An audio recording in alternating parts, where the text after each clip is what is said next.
오늘 함께 나누실 말씀은 누가복음 2장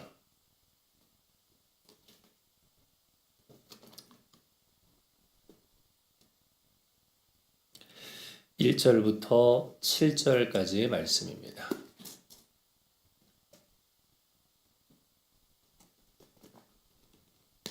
누가복음 2장 1절에서 7절까지의 말씀, 화면을 참고해 주시기 바랍니다. 함께 읽겠습니다. 시작. 그때에 가이사 아구스도가 영을 내려 천하로 다 호적하라 하였으니 이 호적은 쿠레뇨가 수리아 총독이 되었을 때에 처음 한 것이라. 모든 사람이 호적하러 각각 고향으로 돌아가매 요셉도 다윗의 집 족속이므로 갈릴리 나사렛 동네에서 유대를 향하여 베들레헴이라 하는 다윗의 동네로 그 약혼한 마리아와 함께 호적하러 올라가니 마리아가 잉태하였더라. 거기 있을 그때에 해산할 날이 차서 첫 아들을 낳아 강보로 싸서 구유에 뉘었으니 이는 여관에 있을 곳이 없음이러라. 아멘. 어제 저희 집에 아주 귀한 손님이 오셨습니다. 저희 부모님이 오셨어요. 네. 어머니 생신을 맞아서 저희 집사람이 밖에서 파는 음식 말고 좀 직접 만들어서 대접해드리고 싶다. 그래서 저희 부모님을 집으로 모셨습니다. 저희 어머니는 몇 번 오신 적이 있는데 저희 아버지는 한 번도 오신 적이 없으세요. 제가 부임 예배할 때도 저희 아버지는 안 오셨거든요. 이런저런 사정이 있어서 아버지가 안 오셨다가 어제 어머니 생신을 핑계로 드디어 오셨습니다. 여담이지만 집에 오시기 전 며칠 전에 아버지께서 갑자기 나 안 가. 또 이 말씀을 하셨대요. 예전에도 저희가 작년인가 가족끼리 이제 일본 여행을 아버지 어머니 더 나이 드시기 전에 한번 가자 그래서 계획하고 뭘 다 준비했는데 한 2달 앞두고 아버지가 나 안 가 그래서 다 취소된 적이 있거든요. 이번에도 아버지께서 다 가자 그래 놓고 이제 준비했는데 나 안 가 그러신 거예요. 저희 어머니가 이렇게 대답하셨다고 합니다. 나 생일 안 해. 내 생일 하지 마. 그 소리에 저희 아버지께서 꿀먹으른 벙어리가 되시고 결국 저희 집에 오시게 되셨어요. 그렇게 해서 정말 둘째 저희 누나네 가족을 빼고 거의 한 15명, 거의 20명 가까이 모여서 정말로 즐거운 시간을 보냈습니다. 이것을 위해 저희 집사람이 많은 걸 준비했어요. 첫 번째는 요리를 준비했습니다. 어제 아침부터 오후 5시까지 아롱사태찜, 잡채, 미역국, 맛살꼬지, 하루 종일 음식을 준비했어요. 물론 저희 셋째 누나가 많이 도와주시긴 했지만 장 보는 거, 만드는 거, 차리는 거, 치우는 거 아주 애를 썼습니다. 뿐만 아닙니다. 음식만큼 아니면 어쩌면 음식보다 더 열심히 준비한 것도 하나 있습니다. 그게 뭐냐? 청소하는 일이었어요. 오해하지 마십시오. 저희 집은 언제나 깨끗합니다. 다만 시부모님들이 오시니까 또 얼마나 잘 보이고 싶었겠어요. 그래서 아이들 방, 공부방, 부엌, 거실 막 온 구석구석을 깨끗하게 청소했습니다. 음식은 하루 준비했는데 청소는 거의 일주일 정도 한 것 같아요. 깨끗이 정돈된 집은 소중한 사람에 대한 예의이고 그래야 그 손님이 기분 좋게 들어오고 또 평안히 머물다 돌아갈 수 있기 때문이죠. 이처럼 누군가 우리가 소중한 사람들을 초대하기 위해서는 맛있는 식사도 필요하고 멋진 장식도 중요하지만 그 사람이 편히 들어올 수 있도록 우리의 집을 잘 정돈하는 것이 중요하다고 할 수 있습니다. 이건 예수님과의 관계에 있어서도 마찬가지인데요. 오늘은 대강절 3번째 주일입니다. 제가 우리 교회에 필요한 말씀들을 좀 하느라 2주 동안 대강절 설교를 못해서 너무 죄송한데 오늘이 여러분 놀랍게도 대강절 3번째 주입니다. 대강절은 예수님의 아기 예수 탄생을 기다리는 날입니다. 그것을 준비하는 날이죠. 여러분, 예수님은 왜 이 땅에 오셨는가? 우리에게 은혜를 주시기 위해 오셨습니다. 우리의 죄사함에서부터 시작해 구원, 인도, 보호, 많은 은혜를 주기 위해 이 땅에 오셨어요. 또한 예수님은 약속의 성취를 위해 이 땅에 오셨습니다. 성육신을 통해서 독생자를 보내주시겠다는 위대한 약속을 이루심으로 인해 하나님께서 우리를 향해 더 이상 지키지 못할 약속이 없음을 보여주신 것입니다. 이 외에도 여러 가지 이유와 목적을 갖고 오신 예수님, 분명한 것은 예수님은 자신을 위해서가 아니라 하나님의 영광과 우리의 유익을 위해 이 땅에 오셨다는 것입니다. 그래서 누가복음 2장 14절에 보면 지극히 높으신 곳에서는 하나님께 영광이요, 땅에서는 하나님의 기뻐하시는 사람들 중에 평화로다라는 말이 있는 겁니다. 그래서 대강절을 앞두고 우리 청년들이 예쁘게 교회를 장식했습니다. 여러분, 관심 있게 보신 분들은 아시겠지만 저희가 크리스마스 장식을 언제 했는지 아십니까? 네, 추수감사절 끝나는 당일날 저희는 크리스마스 장식을 했어요. 그래서 얼마 후에 저희 딸이 그러더라고요. 아빠, 아니 크리스마스 한참 멀었는데 이거 너무 오버하는 거 아니야? 그랬어요. 제가 그랬죠. 야, 미리 축하하면 얼마나 좋니? 실제로 이 지역에서 크리스마스 장식을 가장 빨리 한 교회는 저희 교회고요. 가장 많이 한 교회도 저희 교회입니다. 여러분, 거리를 지나다녀 보세요. 크리스마스 장식이 어디 있는가? 거의 없습니다. 근데 저희가 그렇게 장식하고 나서 불과 일주일 만에 뭐가 왔어요? 폭설이 왔어요. 앞에 있는 눈사람 앞에서 사람들이 얼마나 교회 배경으로 사진을 많이 찍었는지 모릅니다. 또 거리에는 교회 이름으로 크리스마스 배너도 달았고요. 22일에는 조촐하게 크리스마스 파티도 하고 25일에는 성찬 예배와 여러 가지 프로그램을 통해 하나님께 영광 돌리고 많은 사람들이 예수님을 알고 경험할 수 있도록 우리는 이런저런 준비를 했습니다.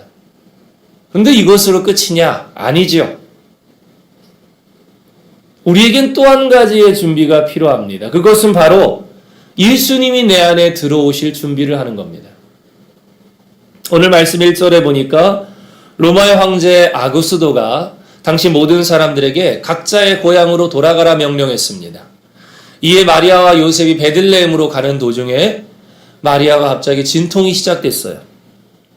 갑작스러운 진통에 묵을 곳을 찾던 그들은 결국 아무것도 찾지 못해 예수님을 마구간에서 낳게 됩니다. 그리고 말구유에 놓이게 되죠. 여러분, 신생아가 태어나면 보통 어떻게 하죠? 깨끗이 목욕을 시켜서 깨끗한 천에 쌓은 다음에 깨끗한 침대에 놓여줍니다. 갓난아이는 소중할 뿐 아니라 너무 연약하기 때문입니다. 그런데 예수님은 어디 깨끗한 곳도 아니고 지저분한 마구간에서 냄새나는 말구유에 놓였습니다. 평화의 왕으로 오신 예수님이 그런 대접을 받으실 수밖에 없었다는 거예요. 그 이유가 무엇이냐? 오늘 본문 7절은 말합니다. 같이 읽어볼까요? 처다들을 낳아 강보로 싸서 구유에 뉘었으니 이는 여관에 있을 곳이 없음이니라. 많은 사람들이 고향으로 한꺼번에 몰리다 보니까 묵을 곳이 부족했습니다. 그래도 아마 요셉은 내 아들이 태어나는데, 그것도 성령으로 잉태된 메시아가 태어나는데 어떻게 아무 데서나 나올 수 있겠어 하면서 깨끗한 장소를 수소문했을 거예요. 하지만 아무리 찾아도 없습니다. 마지막으로 들린 여관에서도 여관에게 막 주인에게 사정사정을 하지만 아무도 들어주지 않았습니다. 여러분, 만일 정말로 방이 없었다면요, 이제 아이가 막 나오려는 이 산모를 여러분, 주인은 자기 집에라도 드릴 수 있었을 겁니다. 자기가 살고 있는 방에라도 들어오게 했을 거예요. 하지만 이 사람은 그렇게 하지 않았다는 겁니다. 예수님이 내 방에 들어오도록 허락하지 않았다는 거예요. 그 결과 예수님이 탄생했을 때 수많은 사람들이 그것을 축하하며 그 기쁨을 누렸지만 여러분, 성경을 보세요. 정작 그 여관 주인은 기쁨에 참여하지 못한다는 겁니다. 자기의 여관에서 예수가 났는데 그 기쁨의 자리에 누구는 없어요? 그 여관 주인은 없다는 것이죠. 뿐만 아닙니다. 성경에 보면요, 예수님이 탄생했을 때 그 기쁨에 동참했던 많은 사람들이 나와요. 동방박사가 있고요. 또 누가 있을까요? 양틈에 자던 목자들도 있고, 또 성전에서 예수님을 만났던 사람들은 누가 있죠? 네, 맞습니다. 역시 전직 권사 회장님은 다르시네요. 시므온도 있었고, 또 누가 있죠? 네, 역시 권사 회장님. 안나도 있었습니다. 수많은 사람들이 예수님이 나왔다는 소식을 듣고 함께 찾아가서 기쁘고 그 모든 것을 나누었어요. 근데 여러분, 한 사람은 그렇지 않았습니다. 그게 누구죠? 맞습니다. 헤롯이라는 사람은 그렇지 못했습니다. 우리 마태복음 2장에 보면 이런 말씀이 있습니다. 같이 읽어보겠습니다. 유대인의 왕으로 나시니가 어디 계시냐? 우리가 동방에서 그의 별을 보고 그에게 경배하러 왔노라 하니 헤롯 왕과 온 예루살렘이 듣고 소동한지라. 여러분, 이 소동한지라라는 말을 세번역 성경으로 보면 이렇게 써 있습니다. 그가 심히 당황하였다. 많은 사람들은 메시아의 소식을 듣고 기뻐하고 찬양하며 달려가서 그 영광을 함께 누리는데, 이 헤롯은 그 소식을 듣고 어떻게 했다고요? 너무 걱정스러운 거예요. 왜냐? 이 헤롯은 예수님이라는 메시아가 나타나면 내 왕권을 빼앗아갈 거라고 착각했기 때문입니다. 그래서 헤롯은요, 그 소식을 듣자마자 동방박사들에게 나도 그 메시아를 만나고 싶으니 갔다 오면 어디서 태어났는지 알려달라고 해요. 하지만 이건 거짓말이었습니다. 그렇게 해서 위치를 알면 찾아가서 죽이려고 했어요. 물론 그의 계획은 실패로 돌아갔지만 자기가 속았다는 걸 알았던 헤롯은 그 날을 기점으로 2살 이하의 아이를 다 죽여버립니다. 분명 메시아가 나타나서 그의 모든 문제를 해결해주고 좋은 것을 주시기 위해 오셨는데 헤롯은 그 메시아를 쫓아내더라 이거예요. 그 이유가 무엇입니까? 준비되지 않았기 때문입니다. 여러분, 앞서 이야기 드린 동방박사, 목자들, 한나, 시몬, 이들은 예수님을 만나기 위해서 선물만 들고 준비하게 한 게 아닙니다. 그들은 예수님을 만나기 전까지 거룩한 삶, 간절한 마음, 은혜에 대한 소망, 예수님을 맞이할 수 있는 몸과 마음을 늘 준비하고 있었어요. 그래서 예수님이 왔다는 소식을 들을 때 주저하지 않고 달려갈 수 있었던 것이죠. 하지만 헤롯은 어땠습니까? 그의 마음에는 잘못된 욕심과 이기심만이 가득 차 있었습니다. 내가 높아지는 것 말고 누군가를 섬기는 마음은 단 하나도 그의 생각에 자리 잡지 않았습니다. 그랬기 때문에 예수님을 맞이하기는커녕 쫓아냈으며 죽이려 했던 것이죠. 생각해 보세요. 제가 앞서도 말씀드렸지만 예수님이 우리에게 오시는 이유가 뭐라고요? 우리에게 은혜 베푸시고 우리에게 약속을 이루시기 위함입니다. 우리에게 좋은 것을 주시기 위해 예수님은 오시는 거예요. 그래서 요한계시록 3장 20절에 보면 이렇게 써 있습니다. 볼지어다 내가 문 밖에 서서 두드리노니 누구든지 내 음성을 듣고 문을 열면 내가 그에게로 들어가 그와 더불어 먹고 그는 나와 더불어 먹으리라. 여러분, 참 이 말씀이 대단한 게요. 좋은 것을 갖고 오신 주님이, 여러분, 좋은 것을 갖고 와서 가만히 앉아서 먹고 싶은 사람 와, 이게 아니에요. 필요한 사람 알아서 가져가가 아니라 그 좋은 것을 가지고 오신 예수님이 어떻게 하신다고요? 우리를 찾아오신다는 거예요. 찾아오셔서 마음문을 두드리시고 들어가기를 간절히 바라고 계신다는 것입니다. 그래서 누구든지 예수님을 영접하면 먹고 마시게 된다라고 써 있어요. 여러분, 이것이 신약에서 그토록 강조하는 코이노니아라는 겁니다. 예수님이 내 안에 들어오심으로 인해서 나와 연결되었던 잘못된 것들을 다 끊어내고 예수님과의 교제, 예수님과의 연합, 예수님과의 동행을 이루어가는 것.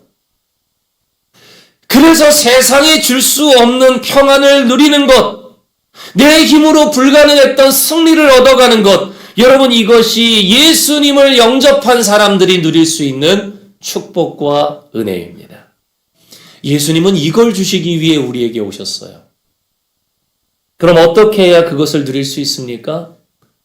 문 밖에서 계신 예수님을 맞이하는 겁니다. 그 주님이 내 삶에 들어오실 수 있도록 영접하고 인도하는 겁니다. 그런데 오늘 우리가 생각해야 될 것은 이겁니다. 예수님이 우리의 마음에 들어올 준비가 되어 있습니까? 예수님이 우리 안에 들어올 자리가 있습니까? 예수님은 지금도 우리 문 밖에 서서 두드리며 누구누구야? 내가 너에게 들어가서 너에게 위로를 주고 싶다. 평화를 주고 싶다. 내가 너를 돕고 싶다. 내가 너를 일으키고 싶다. 새롭게 하고 싶다. 단순히 나의 삶뿐 아니라 너의 가정을, 너의 일터를, 우리 교회를 그렇게 하고 싶다. 주님은 지금도 두드리고 계신데 그 주님이 들어올 자리가 우리의 삶에, 우리의 가정에 있냐 이겁니다.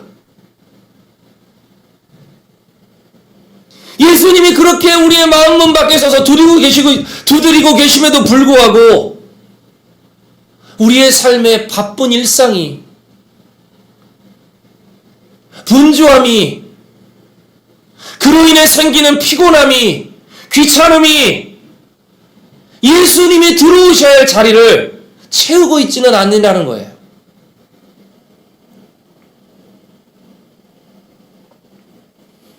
예수님은 거룩한 분이시기에 그분을 맞이하기 위해서는 우리가 정결해야 되는데, 여전히 내 안에 나쁜 습관과 세상의 즐거움과 믿기 전의 모습들을 끊어내지 못한 채 내 마음에, 내 삶에 죄악이 가득하고 있지는 않느냐 이겁니다. 여러분, 이런 상황이 되면 누가 가장 슬퍼할까요? 예수님이 슬픈 겁니다. 우리를 돕고 우리를 살리기 위해서 기꺼이 모든 영광을 포기하고 내려오셨는데, 지금도 우리의 문 밖에 서서 두드리시는데 정작 우리 안에 예수님이 들어올 자리가 없어요.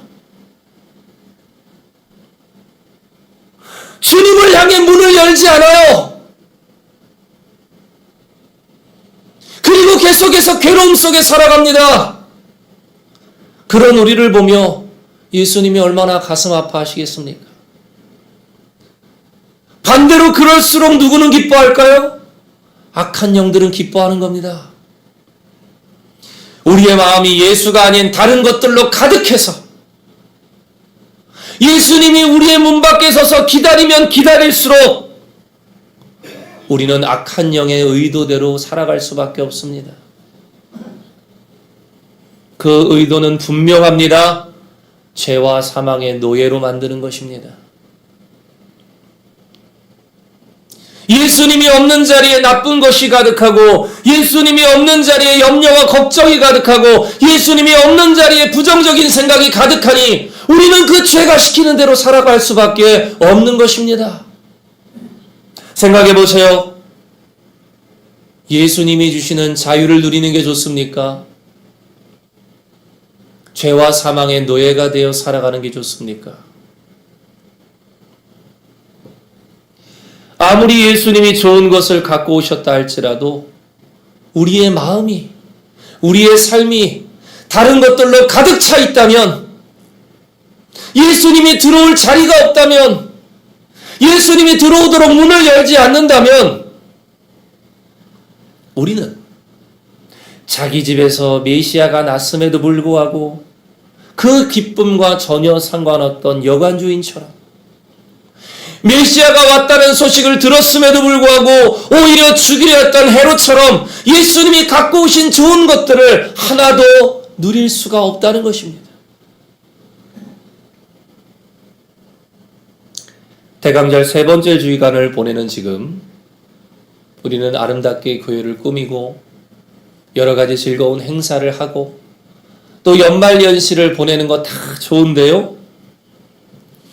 좋은 소식을 갖고 이 땅에 오신 예수님이 부디 내 안에 들어갈 수 있도록, 우리 가정에서 일하실 수 있도록, 우리 교회에서 역사하실 수 있도록 주님이 들어오실 수 있는 자리를 마련하시기 바랍니다.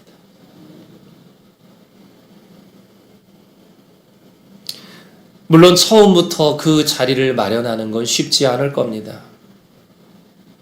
이미 내 삶에는 너무 많은 것들이 채워져 있기 때문입니다. 그러니 처음에는 여러분, 주일 예배 한 번도 좋고, 그게 아니라면 일주일에 몇 번이라도 예수님을 생각하는 것에서부터 시작하십시오. 그래서 내 마음에 예수님이 들어오실 수 있는 틈을 만드시기 바랍니다. 그리고 그 자리를 조금씩 넓혀 가십시오. 그래서 주일 예배 한번 나오시던 분은 이제 다른 예배도 한번 나와 보십시오. 예배에 익숙해진 분들은 기도와 말씀으로 하루를 시작해 보십시오. 무엇보다 그런 삶을 반복하며 예수님의 말씀에 순종하는 삶을 통해 전국적으로는 예수님이 나를 다스리실 수 있게 만드셔야 됩니다. 그럴 때 예수님이 우리 안에 온전히 들어오시고 나를 통해 역사하실 수 있습니다. 특별히 올 한 해 참 열심히 하시다가 점점 은혜로부터 멀어진 분들이 계십니까? 부디 말씀드립니다. 늦지 않았습니다. 다시 시작하십시오. 여러분 안에 있는 나태함, 게으름, 혹은 내 안에 있는 그 무거운 마음의 짐, 여러분 치열하게 싸우셔서 그것들을 몰아내시고 다시 예배의 자리로, 다시 사명의 자리로 나오시기 바랍니다. 그렇게 해서 다시 예수님이 여러분의 삶에 들어가실 수 있도록 노력하시기 바랍니다. 뿐만 아닙니다.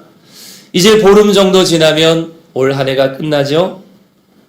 올 한 해 여러분 계획했던 일 잘 되셨습니까? 없어요? 하던 일은 형통하셨습니까? 여러분의 가정, 여러분의 자녀 평안하셨습니까? 좋은 일도 있었지만 그렇지 않은 일도 있었을 겁니다. 그러다 보면 우리 마음 한켠에는 아쉬움도 실망도 때로는 누군가를 향한 원망과 미움이 남아있을 수도 있어요. 그것들이 혹시 나의 마음을 채우고 있다면 우리의 몸은 교회에 나와 있지만 정작 예수님이 주시는 좋은 것들이 내 안에 들어올 수 없게 됩니다. 부디 말씀드립니다. 한 해가 지나가기 전 여러분의 마음에 있는 나쁜 것들을 이제는 몰아내시기 바랍니다. 어떤 이유가 됐든 그 나쁜 것들이 여러분을 채우게 하지 말아주십시오. 제가 계속 설교했죠. 우리 안에 있는 틈을 통해 나쁜 것이 들어오면 들어올수록, 그래서 내가 나쁜 말을 하고 나쁜 생각을 하고 나쁜 행동을 하게 되면 당시에는 그것이 옳아 보이지만 여러분 그것을 통해 아무것도 해결되지 않습니다. 그 뜸을 빨리 막아내고 몰아내고 좋은 것들을 채워서 예수님이 주시는 말씀에 순종하여 사랑을 베풀 때야 비로소 문제가 해결되는 겁니다. 그러니 그 사랑의 예수님이 여러분 안에 들어올 수 있도록 부디 남은 한 해 여러분 안에 있었던 나쁜 생각, 나쁜 감정, 혹은 하나님에 대한 서운함들 이제는 몰아내시기 바랍니다. 그래서 예수님이 내 안에 들어오실 때 그분의 말씀에 순종하며 살아감으로 인해 예수님이 갖고 오신 좋은 것들이 우리 안에 풍성한 열매가 맺어 부디 여러분의 2024년의 마지막이 그리고 새롭게 맞이할 25년이 큰 기쁨과 평안함 가운데 있어지기를 축원드립니다. 이것이 예수님이 이 땅에 오신 좋은 소식인 것입니다. 그래서 요한계시록 말씀은 우리에게 이렇게 이야기합니다. 같이 읽고 마치겠습니다. 볼지어다 내가 문 밖에 서서 두드리노니 누구든지 내 음성을 듣고 문을 열면 내가 그에게로 들어가 그와 더불어 먹고 그는 나와 더불어 먹으리라. 아멘. 지금 여러분이 예배하는 이 순간 예수님은 여러분에게 들어가기 위해 두드리고 계십니다. 그 예수님을 맞이하시면 여러분 많은 것들이 달라집니다. 여러분의 삶도, 여러분의 가정도 그 예수님이 들어오실 수 있도록 자리를 마련하십시오. 그것이 남은 한 해 우리가 해야 될 중요한 숙제입니다. 기도하겠습니다.